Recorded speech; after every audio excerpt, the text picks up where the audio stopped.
नमस्कार, आप देख रहे हैं पंच न्यूज एनसीआर और मैं हूं आपके साथ मानवी ठाकुर। शुरुआत करते हैं आज की खास खबरों से।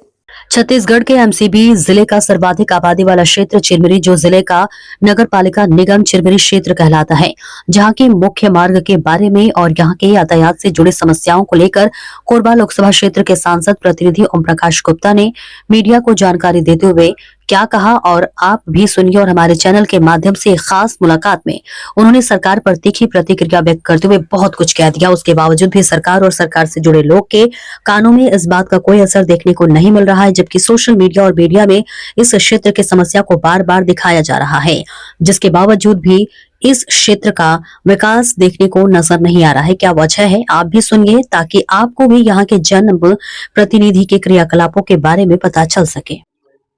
आपका नाम? मैं ओम प्रकाश गुप्ता, बड़को भाई। गुप्ता जी, आप कोरबा लोकसभा क्षेत्र के सांसद प्रतिनिधि हैं।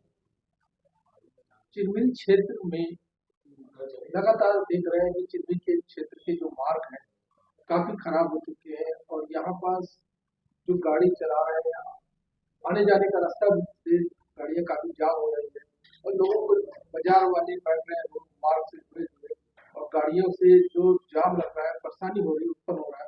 इस संबंध में अभी तक आपके द्वारा क्या प्रयास किया गया?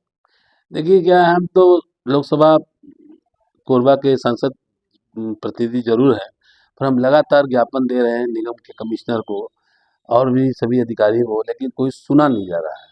ये भाजपा की क्या है कि जो चिरमिरी की जो सड़कें का जो बदहाल है, चिरमिरी की सड़कों को जो बदहाल स्थिति है, वो आपको सब पता है। आप निकल जाइए पौड़ी जीएम कॉम्प्लेक्स से लेकर बरतुंगा तक, सारे जगह आपको गड्ढे ही मिलेंगे, रोड नहीं मिलेंगे। रोड बिल्कुल नहीं मिलेंगे, गड्ढे ही गड्ढे मिलेंगे। ये बीजेपी सरकार, ट्रिपल इंजन की सरकार जो है, ये यंत्र तंत्र का षड्यंत्र कर रही है। यंत्र तंत्र का षड्यंत्र कर रही है। केवल लोगों को झूठ बोलने की बातें हैं और जनता के द्वारा जो दिए गए टैक्स, एसी सेल के द्वारा जो भारी रकम इनको अदा की जा रही है, उसके उस टैक्स का पैसे का केवल बंदर बाट हो रहा है। सड़कें का हाल बदहाल है, कई महिलाएं गिर रही हैं। अभी कालीबाड़ी के नीचे 2 महिलाएं गिर गई, एक बच्चा गिर गया जिसका पैर टूट गया, हाथ टूट गया।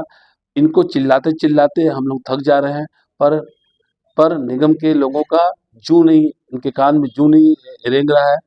लोग यहाँ परेशान हैं, जनता त्राही त्राही मान कर रही है। लोग किसको बोलें, केवल लोग लुभावने वादे किए गए हैं और उस वादे को न निभा करके जनता को केवल गुमराह किया जा रहा है और जो भी फंड है, सारे फंड का बंदरबाट किया जा रहा है, बंदरबाट हो रहा है। चिरमिरी की जनता को केवल सपने दिखाए जा रहे हैं। कोई भी कार्य अच्छे ढंग से चिरमिरी में इस ट्रिपल इंजन की सरकार में कुछ नहीं हो रहा है, कुछ नहीं दिख रहा है। आज 2.5 साल हो गया विधानसभा का चुनाव हुए, 1.5 साल लगभग हो रहा है निगम के चुनाव हुए, कुछ भी नहीं हो रहा है। केवल केवल केवल मैं देख रहा हूँ लोगों को केवल ठगा जा रहा है।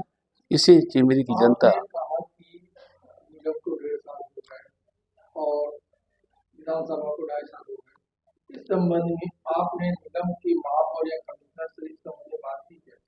मेरी लगातार इस संबंध में महापौर महोदय से बात हो रही है, कमिश्नर से मेरी बात हुई। उन्होंने यही वादा किया कि देखिए हम करवा रहे हैं, कर रहे हैं, टेंडर करने वाले हैं, टेंडर को फ्लो करने वाले हैं, लेकिन ऐसा कुछ हो नहीं रहा है। फिर महापौर असहाय हो जाते हैं, बोलते हैं क्या करूं, फंड नहीं है, फंड नहीं है।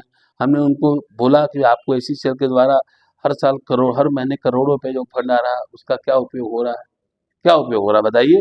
इसके पहले भी सरकारें थी, इसके पहले भी महापौर थे, कांग्रेस के महापौर थे, लगातार काम हुआ। चिरमिरी की सड़कें जो हैं एकदम बढ़िया सड़कें थी, कभी एक्सीडेंट नहीं होता था। आज लगातार दुर्घटनाएं हो रही हैं। इससे सबसे ज़्यादा नुकसान हमारे जो युवा साथी हैं, बच्चे हैं जो कॉलेज पढ़ने जाते हैं, उनके साथ खतरा बना हुआ है। कभी भी बच्चे गिरेंगे, पड़ेंगे, हाथ पैर टूटेगा। आप एक चीज बताइए, चिरमिरी के मार्गों की हालत पूछो आपने बताई, लेकिन उससे उठने वाला प्रदूषण जिससे बीमारी फैलती है, इस पर आपका ध्यान नहीं जा रहा, क्या? देखिए, प्रदूषण तो बहुत भारी मात्रा में है और जो प्रदूषण यहाँ लगातार हो रहा है, जो सड़कें में छिड़काव होना चाहिए, अगर सड़कों में छिड़काव हो तो प्रदूषण कम हो, पर ऐसा कुछ नहीं है। ना तो छिड़काव हो रहा है, इससे लगातार प्रदूषण बढ़ रहे हैं। लोगों को देखा गया कि टीबी की बीमारियां बढ़ रही हैं। अभी मैं हॉस्पिटल में था, बोले अभी रोज 2 4 5 लोग टीबी के लोग आ रहे हैं, जबकि पिछले वर्षों में यहाँ पे टीबी के एक भी बीमार व्यक्ति नहीं मिलता था। लेकिन जब से ये टिबल इंजीनियर की सरकार आई है, आपने कहा कि चिन्हित क्षेत्र में टीबी की बीमारी बढ़ रही है, तो आप ही के क्षेत्र के छत्तीसगढ़ के स्वास्थ्य मंत्री हैं, क्या इस संबंध में आपने उनसे चर्चा की? देखिए स्वास्थ्य मंत्री तो जब वो मंत्री नहीं थे तब तो फोन उठा लेते थे। अब जब से मंत्री बन गए हैं, वो चिमरी के किसी नागरिक का फोन ही नहीं उठाते हैं। क्या वजह है? क्या वजह है जो फोन नहीं उठाते हैं? बस वो अपने अहंकार में है कि अब हमको चिमरी की शहर की जनता हमको चुन ली है, हमको 13,000 वोटों से जितवा दी है, अब हमारा काम समाप्त हो गया है, चिमरी की जनता से क्या लेना देना। वो तो ग्रामीण क्षेत्र के निवासी हैं, ग्रामीण क्षेत्र में रहते हैं, और चिमरी की जनता को एक बार उन्होंने ठग दिया। अब वो चिमरी की जनता दोबारा जो है ना, अब वो नहीं उसको ठग पाएंगे। और चिमरी की जनता बहुत आहत है, ना तो किसी का फ़ोन उठाते हैं। अरे भाई, जो जनप्रतिनिधि हैं, जो अपोजिशन के नेता हैं, उनका भी फ़ोन नहीं उठाते हैं, ना तो उनसे सलाह सुझाव कुछ नहीं लेते हैं। वो बस अपने हिसाब से चल रहे हैं, जिससे चिमरी की जनता बहुत आहत है। युवा साथी आहत हैं, महिलाएं आहत हैं, जो हमारे बुजुर्ग साथी हैं वो भी आहत हैं। वो बहुत परेशान हैं और ठगा महसूस कर रहे हैं। आपको इस चीज का एहसास होगा कि चिरमिरी हल्दीबाड़ी मार्ग से जुड़े दुकानें हैं, जो व्यापारी इन दोनों मार्ग से जुड़े जुड़े अपनी दुकानों को बाहर लगा रहे हैं, सब्जी मंडी वाले लगा रहे हैं, इससे आने जाने वाले जो राहगीर है वो काफी परेशान हो रहे हैं। इस बात की कितनी सच्चाई है? नहीं, ये तो बात सच है। बीच में इसके ऊपर एक कार्रवाई की गई थी कि जो ग्रामीण क्षेत्र के गरीब बेचारे सब्जी बेचने वाले किसान आते हैं, वो अपना दुकान यहाँ ना लगा करके मार्केट के अंदर लगाएं। पर स्थिति ये हो गई, मार्केट के अंदर वो फिर कुछ दिन लगाए, फिर लौट के फिर सड़क में आ गए। अब वो जनप्रतिनिधि जो हैं बीजेपी के, या जो प्रशासक हैं, निगम के प्रशासक हैं या महापौर हैं, इस बारे में कोई कार्रवाई भी नहीं करते हैं, न तो उनको समझाइश देते हैं। इससे यातायात की जो व्यवस्था है चरमराई हुई है। अभी कल ही की बात है, कल एक्सीडेंट हो गया, एक बच्चे का हाथ टूट गया। तो कोई देखने वाला नहीं है, और न ही चिमरी के लिए कोई सोचने वाला है। चलिए।